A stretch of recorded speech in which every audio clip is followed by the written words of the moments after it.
নমস্কার, আমি রুমা। খাওয়ার খেলা চ্যানেলে আপনাদের সবাইকে স্বাগত। আজ আমি মাছের একটি রেসিপি করব, সর্ষে ভোলা।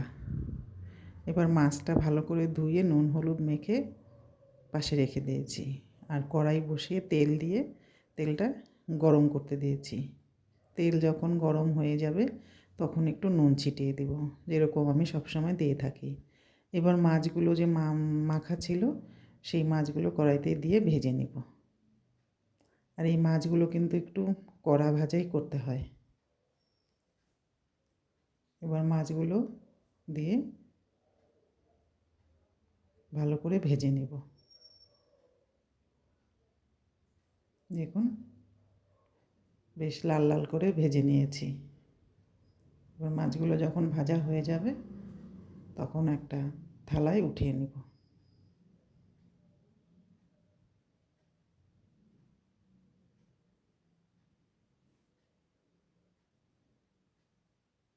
বেশ লাল লাল করে কিন্তু ভেজেছি। আপনারা কখন ভোলা মাছ খেয়েছেন? এই ভোলা মাছ কিন্তু সবসময় পাওয়া যায় না। অন্য কোনো জায়গায় পাওয়া গেলে যেতেও পারে, কিন্তু আমাদের এখানে পাওয়া যায় না। এবার মাছগুলো ভাজা হয়ে গেছে, আর কড়াইয়ের মধ্যে যে তেল আছে তাতে একটা শুকনো লঙ্কা 2 টুকরো করে দিয়ে দিব, আর দিব একটু কালো জিরে। এবার এগুলো দিয়ে যখন একটু গন্ধ বেরোবে তখন পেঁয়াজ কুচিটা ছেড়ে দিব। আপনারা হয়তো ভাবতে পারেন যে সর্ষের মধ্যে পেঁয়াজ কেন? এই ভোলা মাছের না একটা নিজস্ব গন্ধ আছে, এটা ভালো লাগে না সবার কাছে, আমাদের কাছে তো না।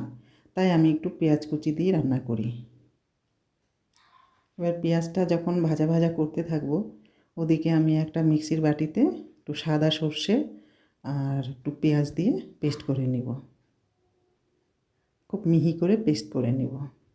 আপনারা যদি চান সর্ষে না দিয়ে শুধু পেঁয়াজ দিয়েও খেতে পারেন, কিন্তু যেটাই করবেন সেটা কিন্তু শুকনো শুকনো করে। এটা কিন্তু ঝোল একদম ভালো লাগে না। সর্ষে দিয়ে করলেও শুকনো, পেঁয়াজ দিয়ে করলেও শুকনো শুকনো। এবার পেঁয়াজটাকে ভালো করে ভেজে নেব। পেঁয়াজটা যখন ভাজা ভাজা হয়ে যাবে, লাল লাল করে ভাজতে হবে। পেঁয়াজটা কিন্তু আমার ভাজা হয়ে আসছে। এই দেখুন, লাল লাল হয়ে গেছে। এবার এর মধ্যে যে সর্ষেটা পেস্ট করে রেখেছি ওটা একটু জল দিয়ে গুলিয়ে নিয়ে তেলের মধ্যে দিয়ে দেব। এই যে সর্ষে পেস্ট জল দিয়ে গুলে দিয়ে দিলাম। আর ওই পেস্টের যে পেস্ট করেছিলাম যে বাটিটাতে, ওই বাটির মধ্যেই একটু শুকনো লঙ্কার গুঁড়ো আর একটু হলুদ দিয়ে ওটাও জল দিয়ে গুলে কিন্তু এই কড়াইয়ের মধ্যে দিয়ে দেব। একটু শুকনো লঙ্কা দিলে কী হয় বলুন তো, একটু লাল লাল হলে ভালো লাগে দেখতে। কাশ্মীরি লঙ্কার গুঁড়ো, এটাতে ঝাল হবে না কিন্তু রঙটা বেশ সুন্দর হয়। এবার সব একসঙ্গে দিয়ে নেড়ে চেড়ে মিলিয়ে দেব। এর মধ্যে দিয়ে দেব পরিমাণ মতো নুন। নুনটা দিয়ে একটু মিশিয়ে দিয়ে ঝোলটাকে ফুটতে দেব। ঝোলটা যখন দেখুন কত সুন্দর লাগছে দেখতে। এবার ঝোলটা যখন ফুটে আসবে তখন ওই মাছগুলো কিন্তু ছেড়ে দেব। মাছগুলো দিয়েও কিন্তু বেশ খানিকক্ষণ ফোটাতে হবে।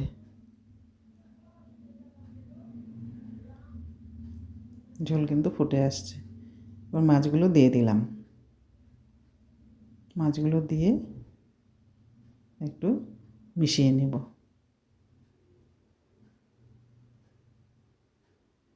উল্টে পাল্টে ঝোলের মধ্যে ডুবিয়ে ডুবিয়ে দেব। কারণ যেহেতু একটু কড়া ভেজেছি তাই বেশ খানিকক্ষণ কিন্তু ফুটিয়ে নেব। দেখুন একদম ঝোল শুকিয়ে গেছে, একদম শুকনো শুকনো, বেশ সুন্দর হয়ে গেছে। এবার এর মধ্যে একটু কাঁচা লঙ্কা আর ধনেপাতা ছিটিয়ে দেব। আমাদের রান্না কিন্তু শেষের দিকে। আমার ভিডিওটা ভালো লাগলে কমেন্ট করবেন, জানাবেন।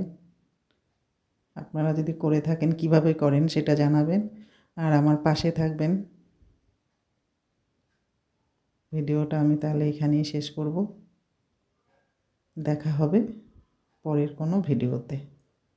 এবার নেড়ে চেড়ে একটা থালার মধ্যে নামিয়ে নেব। এই দেখুন।